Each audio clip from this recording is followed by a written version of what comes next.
अस्सलाम वालेकुम दोस्तों, आज हम जा रहे हैं खानकाह डोगरा, जहां पर हमें बुलाया है बिलाल भाई ने और उनका चैनल है अपना पाकिस्तान। उनके 1 लाख सब्सक्राइबर कंप्लीट होने की खुशी में उन्होंने एक पार्टी का इनेकाद किया है, वहां जा रहे हैं हम।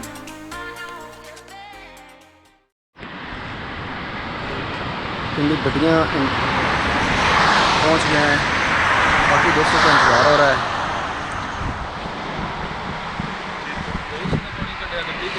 कुछ दोस्त आ गए हैं।